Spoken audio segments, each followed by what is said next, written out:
안녕하세요. 사랑방 세무사 인사드립니다. 오늘은 소득세 신고 때 3.3% 환급 우리도 받을 수 있는지 알아보겠습니다. 21년도 1월에서 12월까지의 우리의 수입과 비용에 대해서 22년 5월 지금 이제 소득세 신고를 하게 되어 있습니다. 이제 예를 들어 쿠팡에서 이제 일을 했다 하셨다 하면은 이제 우리가 돈을 받는데요. 100만 원을 받는다고 하면은 33,000원을 떼고 96만 7천원을 통장으로 받습니다. 그러면은 우리 남은 돈 33,000원은 이 쿠팡이 이제 국세청에 우리 대신해서 이제 신고 납부를 연중에 하게 됩니다. 그러면은 그걸 보고서는 나라에서 우리 대표님 수입이 100만 원이시군요. 소득세 신고를 해주십시오. 이렇게 안내문이 날아옵니다. 그럼 그걸 가지고 이제 우리가 신고를 하게 되는데요.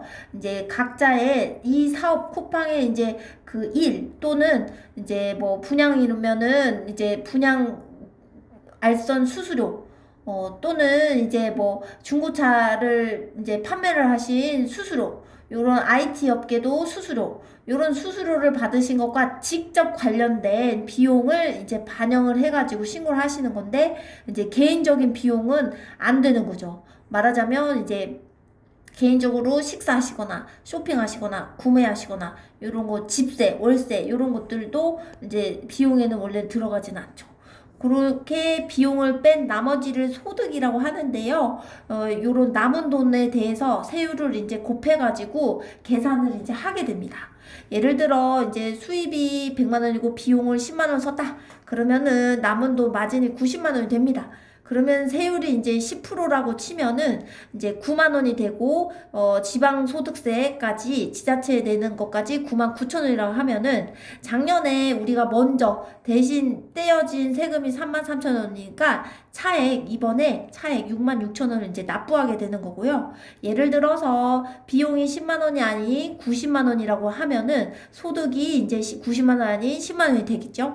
그러면 세율이 10%면은 이제 작년에 내야 될 세금이 이제 지방세까지 11,000원이 되는데요. 그럼 작년에 33,000원을 먼저 냈으니까 요번에는 차액인 22,000원을 다시 돌려받는 환급을 받으시게 됩니다. 이런 구조인데요. 이제 우리 납세자 대표님들은 세금을 굉장히 중요하게 여기십니다. 나는 환급을 이 정도 받는다. 아니다. 나는 이 정도 납부를 하겠다. 이렇게 세금을 고려하십니다. 하지만 국세청에서는 왜곡해서 말씀드리면 세금은 전혀 관심도 없어 합니다. 오직 국세청은 마진, 얼마 남았는지 소득률에 대해서 신경만 씁니다. 국세청에서 매년 이제 예산이 배정돼서 AI 시스템을 이제 가동시키고 있는데 점점 더 정밀하게 검토가 되고 있어가지고 같은 비슷한 수입군의 대표님들이 신고를 했는데 왜 이 대표님은 이 대표님보다 마진이 훨씬 더 낮아서 환급금을 많이 받아가셨지? 이제 이상하게 여깁니다.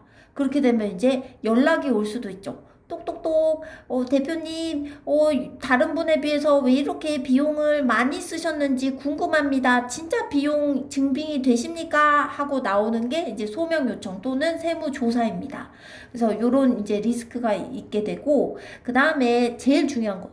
으뜸은요, 예를 들어, 이제 수입이 100만 원인데, 비용을 90만 원을 넣으셔서 소득 10만 원을 만드셨다. 하면은, 실제로 신고된 남은 돈은, 국세청에서 알고 있는 돈은 10만 원 호주머니에 있다고 보는데, 우리 이 90만 원이 실제가 아니거나 그런 경우에는, 원래는 한 90만 원이 이제 남는다 하면은, 몇 년 뒤, 10년 뒤에는 신고된 거는 100만 원밖에 없는데 호주에 남은 거는 900만 원이나 되는 거죠. 이게 이제 100만 원을 예로 들었을 때인데 뭐 그거 억 단위를 하나 붙인다고 하면은 실제 남은 돈은 뭐 10억, 20억인데 신고된 거는 뭐 5천만 원, 1억밖에 안 된다. 근데 그 상황에서 20억짜리 아파트를 샀거나 자동차를 샀거나 어떤 카드, 통장 지출이 있었다. 이러면은 이제 이게 불일치가 돼가지고 몇 년 뒤에 세무서에서 똑똑똑 대표님 이게 차이가 나가지고 궁금합니다. 이렇게 나오는 게 이제 세무조사인 거죠. 그래서 이런 환급을 받는 것이 사실은 이 3.3%는 고부가가치역. 월세나 임대료, 그 다음에 원재료 없이도 이제 이런 고부가가치를 올릴 수 있는 몇 안 되는 직군이시거든요. 이 말은 세부적으로 보면은 인정받을 만한 경비가 없다는 뜻입니다. 그런데도 비용을 많이 넣어가지고 비용이 많이 들어가서 환급을 받으셨다. 그러면 이제 이 자체가 리스크가 이제 될 수 있다는 것이죠. 그래서 이제 결론을 말씀 올리면은 환급은 당연하지 않습니다. 신고 후에 5년이나 추적 관리가 됩니다. 그래서 지금 당장 10만원, 20만원 환급, 내 친구는 20만원 더 받으셨다. 그 다음에 아는 분은 납부세액이 엄청 적었다. 그렇게 하더라도 리스크 관리 차원에서 나중에 이게 세무서에서 전화 오면은 막 감옥 가는 건 아니지만 굉장히 압박이 있습니다. 그래서 이제 세금은 실제대로 신고하시는 것이 제일 장기적으로 봤을 때 납세자 우리 대표님들한테 유리한 구조입니다. 감사합니다.